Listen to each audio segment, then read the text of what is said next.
My name is Frank Savage, and I've been working with Harley-Davidson and the Willie G. Davidson Design Studio for 16 years now. Currently, I'm a manager and take care of the XL and XR platform. Hi, I'm Paul Martin. I'm the manager of styling graphics in the styling department. I've been with Harley-Davidson for a little over 9 years, and I've worked on the graphics on this motorcycle. It was like a job that came into my old shop. Nice. We have a beautiful new motorcycle to introduce to you. It is the 72 Sportster chopper with a 2.2 peanut gas tank on it. We actually got the idea for this bike probably about 6 years ago. We produced a chopper style bike with Sportster engine, low apes, and we actually took the mufflers off it and just had it there for the executives to take test rides. And everybody loved the kind of laid back feel. When you sat on it, you just wanted to keep riding off into the sunset. Just completely puts you at ease. You don't want to stop. It's something you got to experience. At the time, we just had a regular walnut tank on the bike. And lo and behold, when the 48 was launched, we had the 2.2 peanut tank to work with, and we were just totally stoked that we had the smaller tank to work with. And kind of what you're looking at now is the final evolution of that bike we rode in the desert about 6 years ago, and we're really proud of it and look forward to putting more miles on it.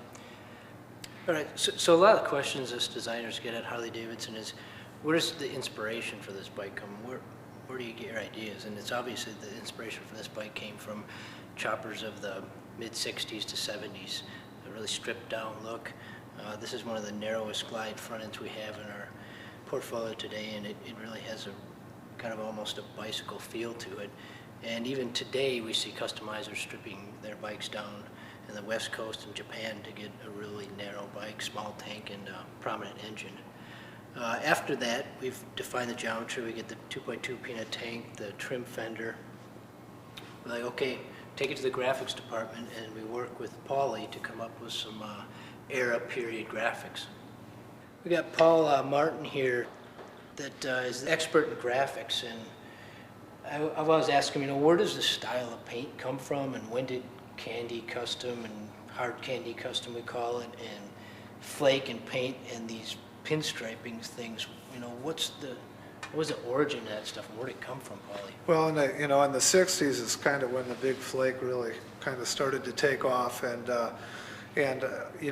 we started seeing more and more of this coming back around, and on this particular project, when we chose this motorcycle to put, as the palette for big flake, I got excited because it just put me right back to when I was growing up in, the Chicago suburbs and seeing all this stuff coming from the West Coast, and which included these Tommy the Greek style teardrops and the scallops that are kind of reminiscent of a Larry Watson paint job, and the pinstriping and all that.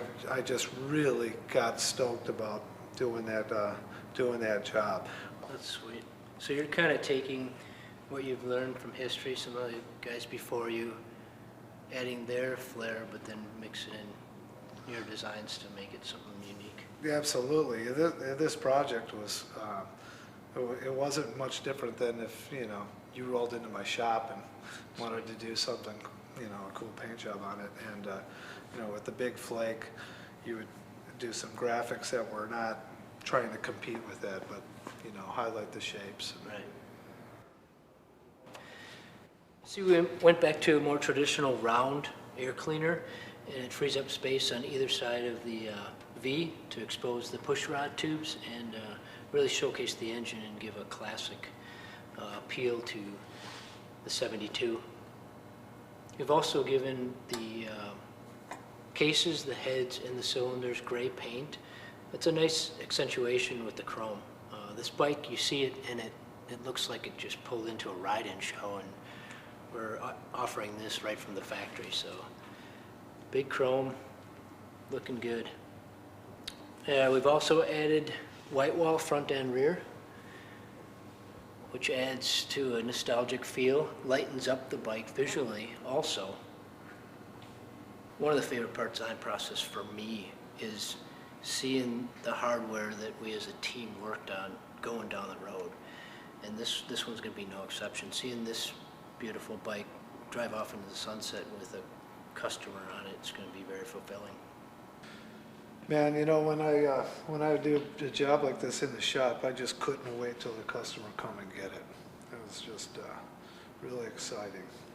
I can't wait to see this on the street.